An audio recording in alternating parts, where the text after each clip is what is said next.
Hello and welcome to the Business of Betting podcast. Today I'm joined by Benjie Cherniak. Benjie, thank you very much for coming on the show. This episode of the Business of Betting podcast is proudly brought to you by Dimers.com. Dimers.com is an absolute must for US sports bettors who enjoy the highs and lows of wagering. Dimers provides sports bettors with pre-game and in-play predicted outcomes for every major pro and college sport. Take a look around at Dimers.com. Gamble responsibly.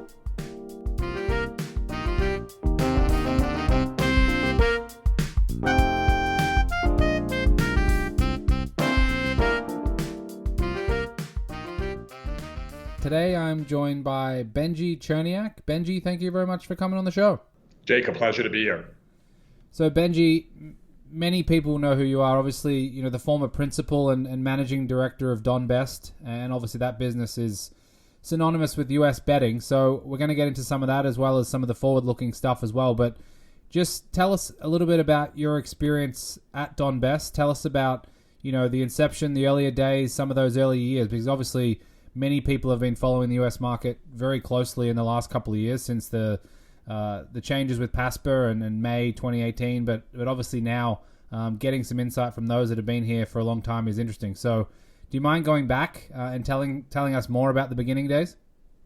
Yeah, I mean, you're going back, 2007 or so to the inception of my involvement with the Don Best brand and kind of becoming principal and MD of that organization and bringing it up through the ranks. And, you go back to those days and the Don Best business was a very different business from where it is today. Back then you had the Don Best screen, which is still the predominant product used by sports traders and professional sports bettors today. But going back then, it was the only product that we had. And, I began going out to see some of our customers that were buying the Don Best screen, which if you're not familiar with that product, it's a fantastic product. It's in effect like a Bloomberg terminal for sports betting.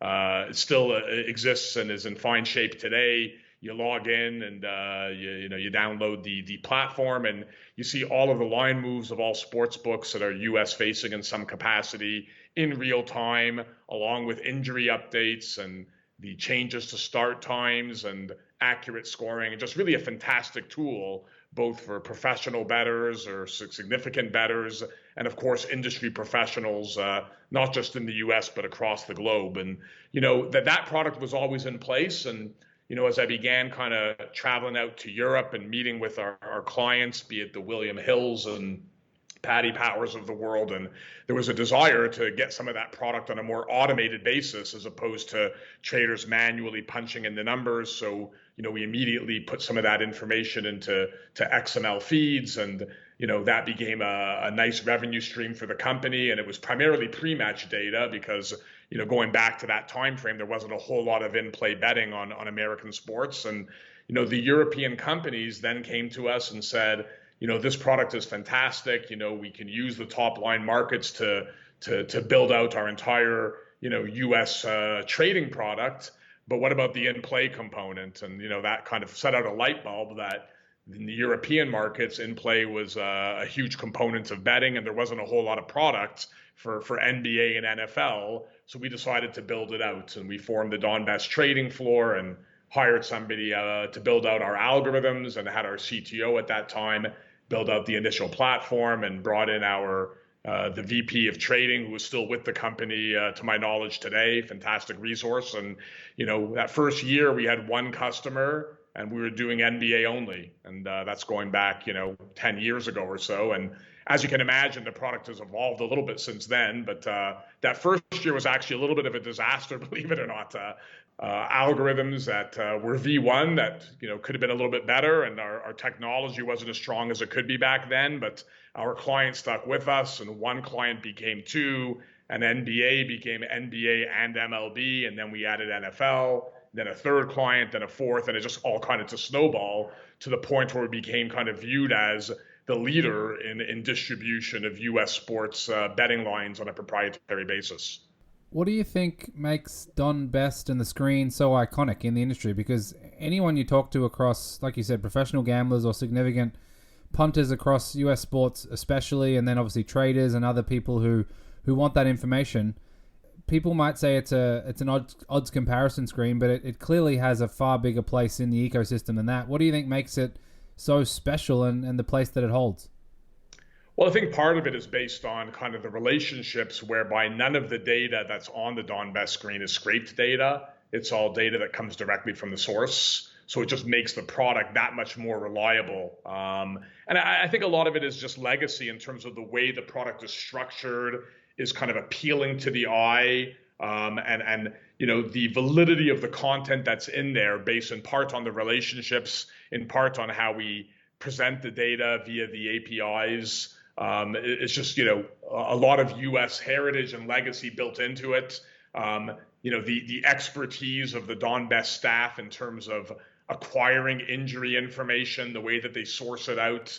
That information moves betting lines globally. And I just think all of that and the way it's packaged and the way in which we've very cautiously, or the company has very cautiously expanded the scope of the data over the years to include more of the European piece. It's just all been done in a very logical manner, and I think that it speaks to the success of the organization and of that product in particular. So you touched on pre-match being the predominant outlet, and obviously the evolution with respect to in-play.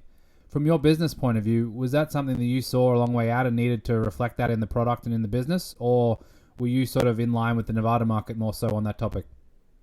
It was really an evolution. It wasn't really Nevada driven at all. It was really driven because, don't forget, prior to PASPA repeal, there wasn't a whole lot of business that we could do in the US. A good chunk of what we would do in regards to sportsbook clients was with clientele that was across the pond.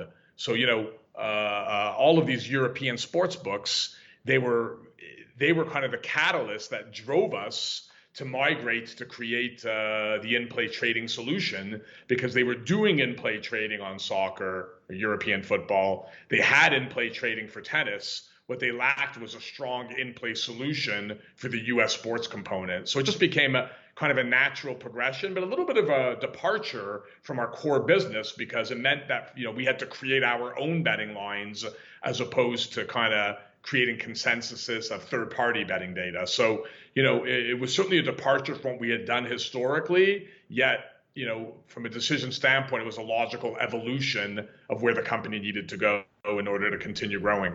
What was the most difficult aspect of building and growing the business? And obviously those who are fully aware of what Don Best and the screen offers will know what we're talking about, but the Aussie audience will be aware of, dynamic odds, for example. There's Odds Checker, which is in the realm of this discussion. Do you recall what the biggest challenges were to try and keep, all different parts of the business and different clientele happy when it came to running and operating things? Yeah, I mean, first of all, you can never keep everyone happy, as you well know from your days in Sport Radar and other companies. So, let's set that aside. In terms of the biggest challenges, I think that, as we migrated to creating in-play betting lines and looking to grow our value asset as a company, one of the biggest challenges as it relates to that piece of the business was, that the U.S. market was a closed market. So we were in effect knocking on doors of European, UK, Australian bookmakers, where US sports might have been a secondary component for them. And what we would say to them is, look, we know you already utilize, be it Sport Radar or Genius or somebody else, for your betting odds, but we feel that for the US piece, you should do a separate integration and take our Don Best odds because we feel we have a better product. And because the US sports were secondary for many of these operators, it wasn't an easy sales pitch or something where, you would walk in the door and get a sale right away. It was something we had to work at and, prove that our product was worthy. So I think that was, at times a bit of an uphill climb, but something we were able to work our way through. So I'd be amazed if you didn't have many companies looking at acquisition and your business as a target. Tell me about that process and how exciting it was for you and the team to end up selling to a major public company in the gaming space. the time that it became clear that PASPA was being repealed and that announcement was made, and certainly a number of companies became, there was interest from an M&A perspective even prior, over the years, just given that we were a strong asset in the U.S. So even before it became clear that the U.S. market was going to open up, there was some level of M&A interest, but it certainly expedited and augmented as PASPA repeal neared, and we began having conversations with some entities. And of course, we entered into an arrangement with the folks at Psy Games, and that became the most synergistic fit. And look, I mean, it was all very exciting in the sense that you spend all these years working at something and building an asset, and to come to the realization that the asset that you've built is something that not only has a legacy within the space but has value for a major public company such as a Scientific Games was something that was really gratifying, not just for myself but for everyone involved with the organization.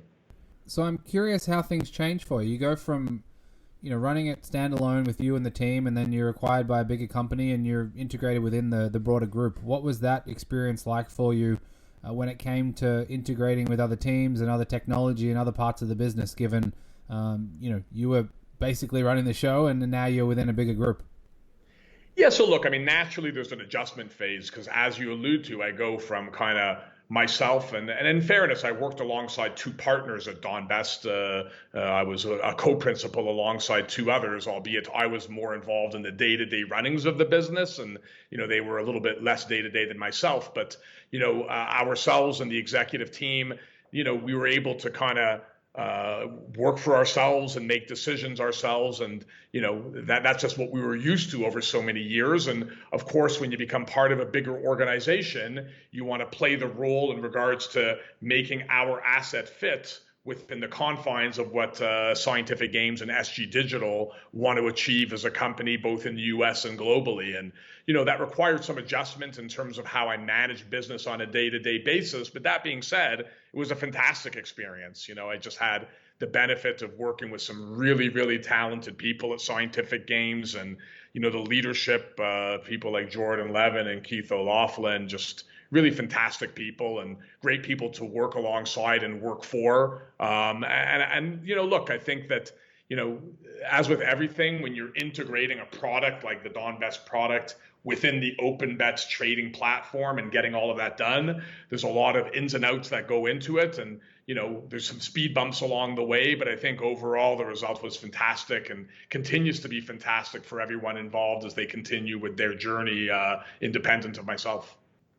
So I know now you've left Scientific Games as of a few months ago, and through the grapevine, I hear you may be assessing different opportunities in the investment space as well as advisory roles, and obviously given what you bring to the table, there's a clear benefit for all of those businesses. Are you going to jump straight into that? Are you going to take some time off and maybe enjoy yourself, given just how hot the market's been and with all the activity going on, or what does the future look like from your perspective? It's a great question, and I think the answer is a little bit of all the above. Look, we as alluded to, the parting of ways with SG on a very amicable basis, and ensuring that the asset is left in great hands, and it is, and they're going to do fantastic things over there, and I'll watch from afar and cheer for them from afar. But they move on, and I move on, and on to the next phase. And for me, you're right. I have been looking very closely at strategic investments and advisory work within the space. I've recently formed a company. It's called Avenue H Capital LLC, and I formed that company for the purpose of investment and advisory work within the gaming space. So, look, I've looked at a bunch of companies, and I am very selectively making some investments at this time and providing some advisory services. So that's really exciting to me. I think there's a lot of great entrepreneurs and great companies and fantastic things going on out there. But by the same token, after so many years, this is really the first time in my professional career that I have an opportunity to sit back a little bit and take a little bit of time off and smell the roses. And I think, as I mentioned to you previously, I'm in Las Vegas now, but I've spent the majority of the winter out in Miami. And it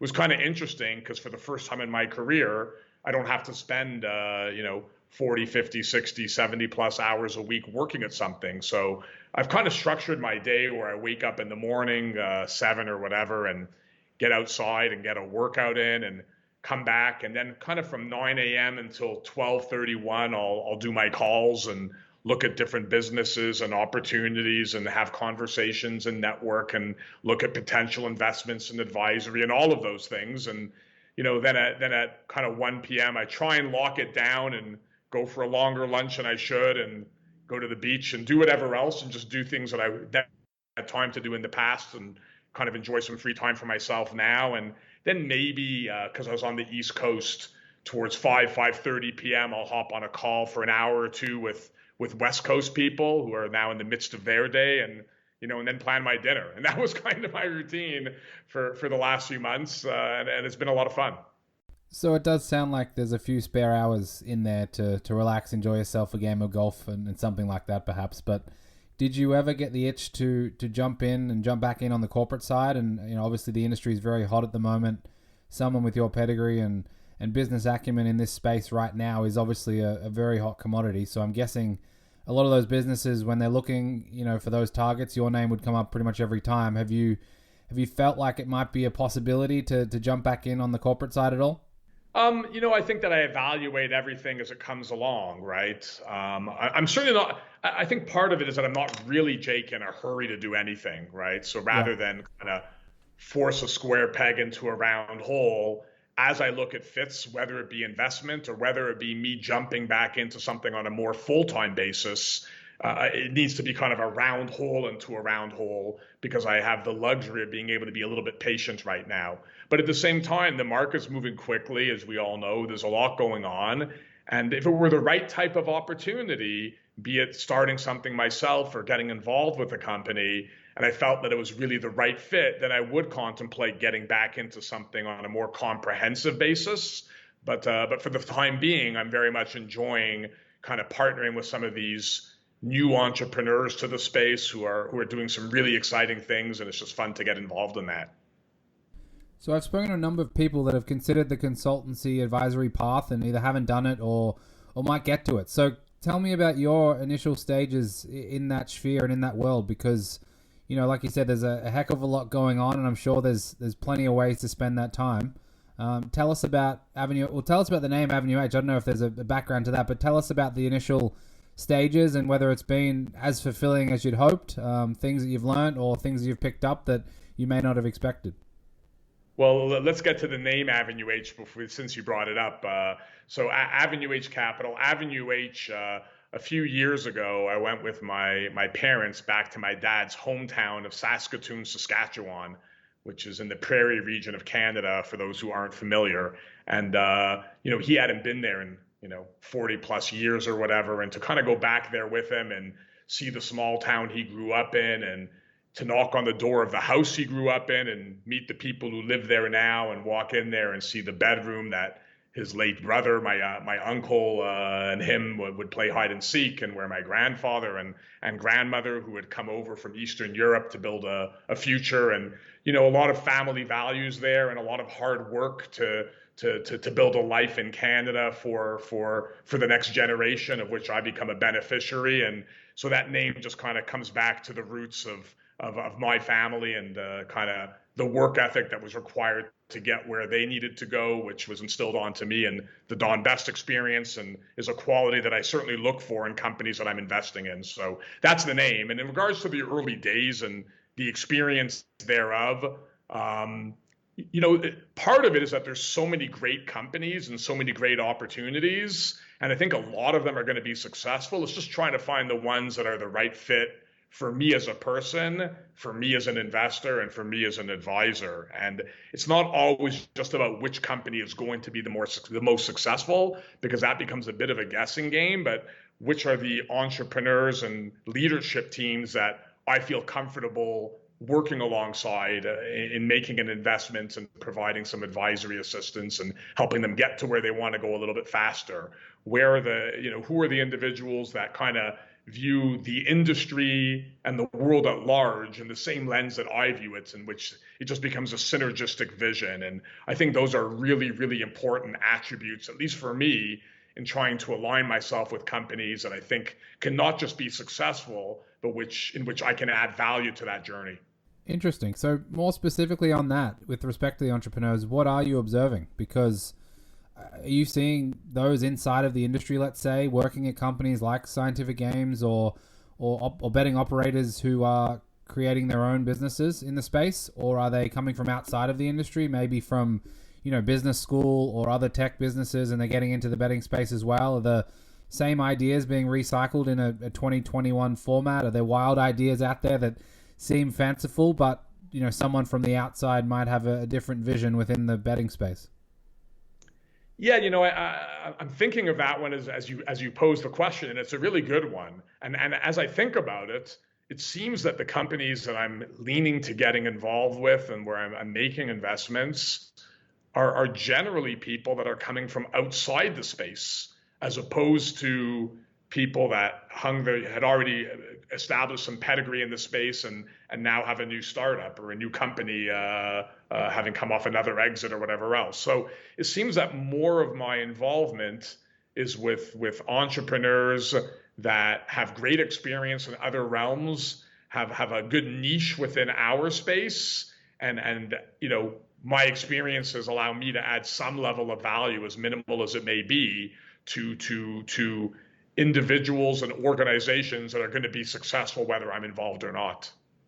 So if you don't mind, do you want to share a little bit about maybe your vision for the industry? And you don't have to be too specific, but I'd love to hear your thoughts on maybe directionally where you think things might head, because plenty of people talk about this topic, and you'll hear on the wild end of the spectrum that a sports league will be a betting operator themselves and run a sports book, that Google and Amazon and big tech will just take over everything, and then Facebook will take your bet pretty soon and stuff like that, to the other end where it's rather boring and the placing of a bet's been the same for centuries and will continue that way, and things will move around it, and things on the edges or maybe some ancillary parts will evolve, but overall there's not too much to expect when it comes to innovation and disruption. And I'd love to get your thoughts on this topic, because it's something that you'll hear varying opinions on, and it's obviously a very interesting area to think about moving forward. Look, I think some form of change, some form of disruption is inevitable. It doesn't mean that the path of which sports books have operated in the past is a dead model. It just means that you need to evolve as the industry evolves. And I think that you go back to the path repeal 2.5 years ago, or let's even back up 2.5 years before that to 5 years ago, when a PASPA repeal wasn't really on people's radar. And back then, sports betting was kind of a bad word. If you're a young person, I like to use this analogy that, if you go back 5 or 10 years ago and you're a 21-year-old graduating from whatever university in the US, you can go work for a bank, you can go work for a marketing company, you can go work for whatever. But if you tell your parents you're going to work in the betting industry, they're going to look at you funny and think that you're going to work for the corner bookie who breaks people's legs. And maybe they would be right. And that was kind of the perception of where this thing was at, as little as 5 years ago, certainly 10 years ago. And then all of a sudden, you have the announcement that there's a PASPA repeal, and there's an evolution in the way people look at things. And, in advance of that, of course, the leagues, as you well know with your experiences in the industry, began to adjust their position from being as distant as they could to recognizing that there's a role that they can play in terms of their data and partnerships. And, you get to where we are now, and the evolution has been a lot faster than I think a number of us had anticipated, where you now have leagues looking at, where is not just the monetary opportunity, but where are the partnerships that can drive further engagement to particularly coming out of the confines of COVID, you no longer have fans in the seats. Certainly the leagues are waking up in terms of, what are paths towards increasing engagement in absence of fans in our seats. And we don't want to take that for granted anymore going further. And, where does sports betting fit into that? So I think it's an entire evolution of the way in which people view sports, the way in which people view sports engagement, and the role that sports betting, be it initially free to play, and migrating towards real money gaming in the states where it's allowed, what role that plays within it. And, I think disruption is a good thing. I think disruption is a good word. And I don't think disruption threatens the past or the present or the status quo. I think that it just adds additional layers to the way in which we can enjoy the sports engagement experience, and in particular the betting experience within. And whether that be an evolution of player-driven betting markets, whether that be an evolution of exchange betting, whether that be an evolution of fantasy-driven stock market betting, whether that be an evolution of micro markets where we're betting on the next at bat and the next pitch and the next down, whatever it may be, whether it be a different way of viewing the betting experience as opposed to -1.5 or -2.5 point spread, categorizing it in a different way. All of these forms of disruption are things that are in place, on their way now. There's companies that are doing these things, and it's going to all be in some capacity a part of the future of sports betting and by extension sports engagement. Yeah, absolutely spot on. And I think it does, for whatever reason, feel bigger and broader. And, just going through some of the more recent deals with this, we saw VEASAN, we saw Bannock, obviously Scientific Games buying Don Best, back to sort of SB Tech and DraftKings earlier on, and just the way teams and leagues and operators and free-to-play and all these other aspects are coming together. It's different to what I've experienced certainly in the Australian market, and spending some time in Europe as well, and having been in the US for the last handful of years. It just feels a little bit different, and we'll see. Maybe I'm wrong, but that's something to certainly keep an eye on with these 6, 7, 8, 9, 10-figure deals that are probably going to continue to come here. And I guess from your point of view, how do you go about spending your time? Do you hyper-focus on certain areas, certain things that you think have the biggest potential or growth or might be able to add the most value? Or do you have to triage a little bit and pick your spots? How do you think about it when it comes to that? I don't know. I think one of the nice things about having a bit of freedom now is that when I was married to the Don Best and SG Digital over the years, I was focused in a very specific area, and I loved it, and it was great, and it's an area in which I now have a lot of expertise. But one of the nice things now, having a little bit of free time in my hands, is being able to expand the scope and look at other areas where there's interesting opportunities. And initially right now from an investment standpoint, like a few of the companies I'm getting involved in, one is in the activation and affiliate space, a super company, great management and great leadership. Another one is a sports data company, certainly non-competitive to what I was doing at Don Best, but a data company that has historically done a really good job of providing some granular level data to professional sports teams, and is now migrating to include the betting community within that, and some really exciting things on the horizon for that company. I've always been more of an expert in the B2B realm. It's just kind of where the ball bounced for me, more on the Don Best side, and kind of more where my personality sits. But it's been really interesting now to look at some opportunities where I can add some value with some of the B2C areas, be it, as I alluded to earlier, be it a fantasy company and that's converging with sports betting, or converging with stock market betting in some capacity, or bet exchange. And there's just a whole range of opportunities within there where I'm both educating myself and seeing where my level of expertise can help add value in certain scenarios for some of these companies. And it's been really interesting to look at. And then lastly, I'm looking very closely at a company now in a potential partnership that's really focused on the engagement piece and working with professional sports leagues and professional sports teams to assist them in their journey in educating and bringing their customers along the ride towards sports engagement with free-to-play and even potentially real money gaming. So look, it's a little bit all over the map, and ultimately, if I decide to get involved in one area or one organization on a more comprehensive basis, and I would need to make some decisions and narrow in, but right now I'm really enjoying the diversity of it. Have you found that founders and management and leadership teams are looking for certain skills from advisors and external consultants and investors, and and the likes of Avenue H Capital who are able to provide certain support for these businesses? Or is it one of those things where a lot of these businesses need all the typical support and tools that a lot of general businesses need, and it's not as specific to gaming as we might think? Or how do those conversations go when you do sit in those rooms or those Zoom calls with management and founders, and you talk about where the gaps sit and where the gaps lie in the startup-y small business world as it sits today? It's a great question. I think that,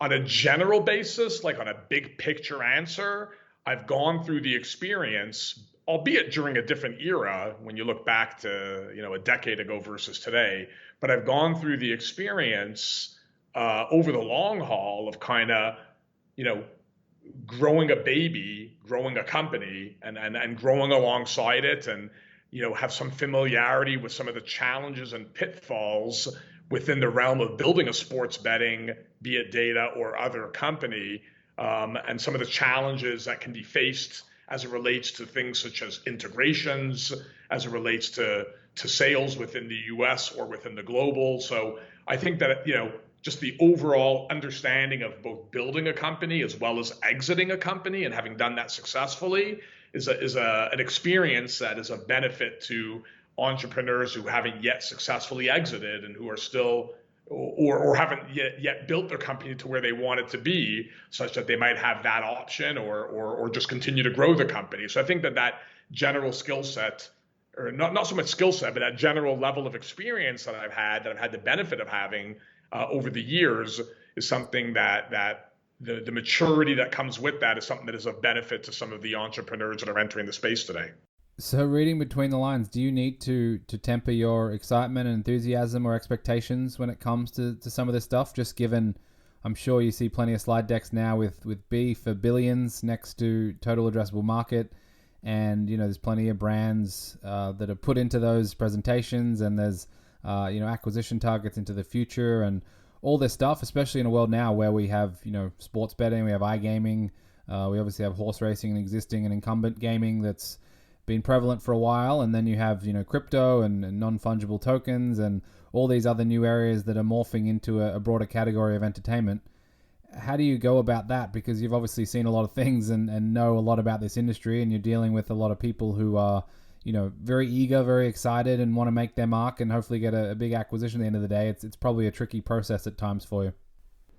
Yeah, look, I mean, I think that there's no right or wrong answer to that, because if the hype results in an appropriate return for the investors involved, then it wasn't hype, it was reality, right? So I think beauty is in the eye of the beholder when it comes to aligning with companies' investment advisory. But for me, I do like to see some of the standard metrics. Of course, there's the industry is hot, and that plays into the valuations of companies in the space.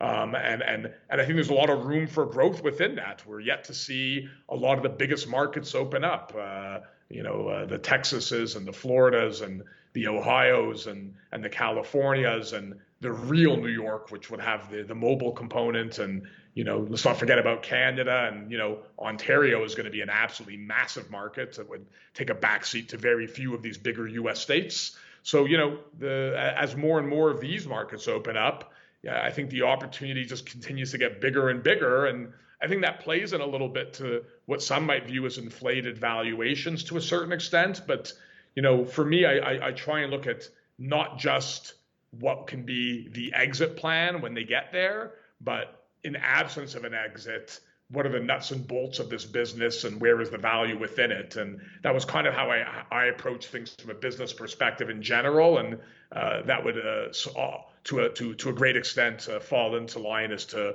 what I look at on the investment side as well. But certainly, you have to be prepared to recognize that there's a value add on the inflation. The inflation of valuations is in part justifiable based on what we're seeing right now in the M&A space.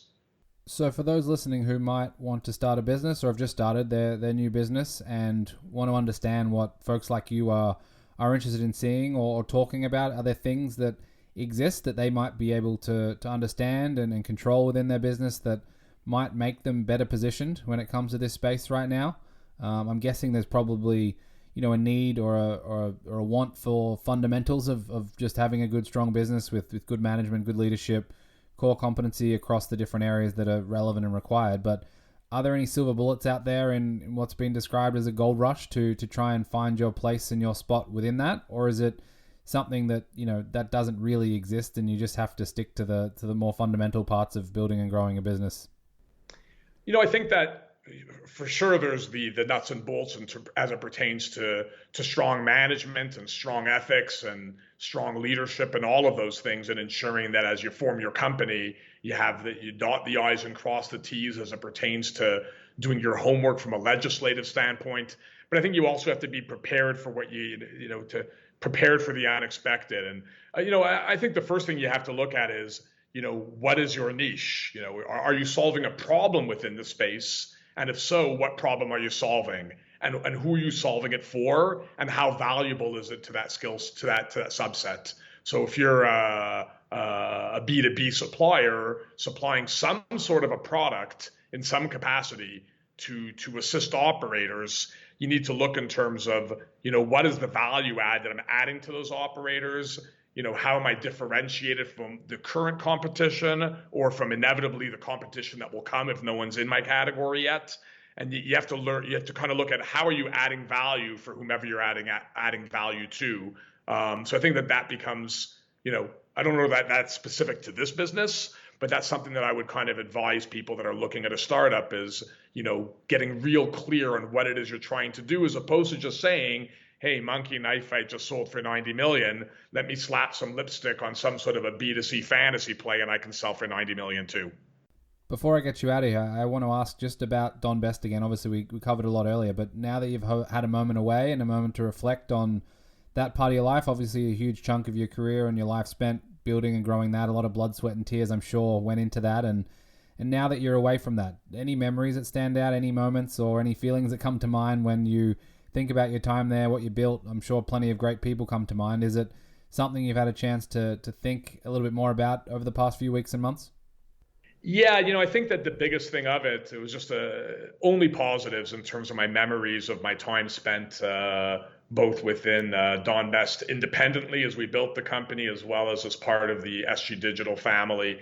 And I think the biggest part that comes back to me is just enjoying the journey and enjoying the people I was working alongside. And it's a unique industry, as you know, and the industry has changed now because we now have within the U.S. legislation and a massive expansion of the industry. But you go back to some of those earlier years where the industry was a lot smaller, and you had to kind of fight a little harder for every inch that you would earn.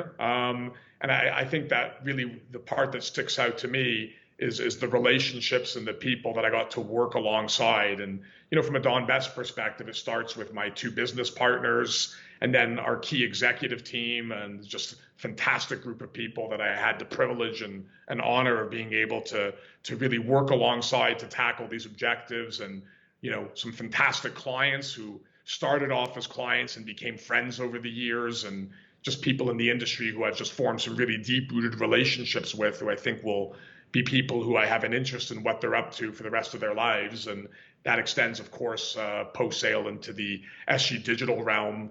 Fantastic company, fantastic people, not just the folks that I reported to, but the people that I had the privilege of working alongside and who assisted in the journey, be it on the HR side or within legal. And of course, all the people that worked for us over the years at Don Best, be it folks on the trading floor or within the sports department or within our HR and accounting, just always fond memories of the people more so than and the journey itself. Yeah, awesome. And I think I only moved to the US maybe 8 years ago, something like that now. And I've tried to embrace and immerse myself into the culture here, especially around, betting and gaming and horse racing. And, there's not that many things that come to mind that have, certainly stood the test of time, and everyone within this space would understand. The Stardust line comes to mind from a Nevada historical standpoint, but I think now if you said, the screen or the Don Best screen, everyone would know what you're talking about. And it's certainly a special and iconic place, in this industry. And it's a credit to you and the team, obviously. So well done on that. Just finally, can I ask about how people who are interested in Avenue H Capital or chatting to you can be in touch if that's something they want to do? I think the easiest way to reach me is just to shoot me a message on LinkedIn. It's under my name, Benjie Cherniak. You can Google me or just hop onto LinkedIn and grab me there, and I can shoot you my email and we can kind of go from there type of thing. Awesome. Well, this has been fun, Benjie. I know we didn't get to cover too much detail, but we certainly covered a lot, and I appreciate your time and insights, and I know you're going to have a big part to play in this North American gaming business for years to come. So thanks for coming on the podcast and spending the time. Jake, you're the best of the best when it comes to doing these types of podcasts and interviews. So it's really a privilege to be able to spend an hour or whatever it was with you. And thanks for the time, and look forward to crossing paths soon.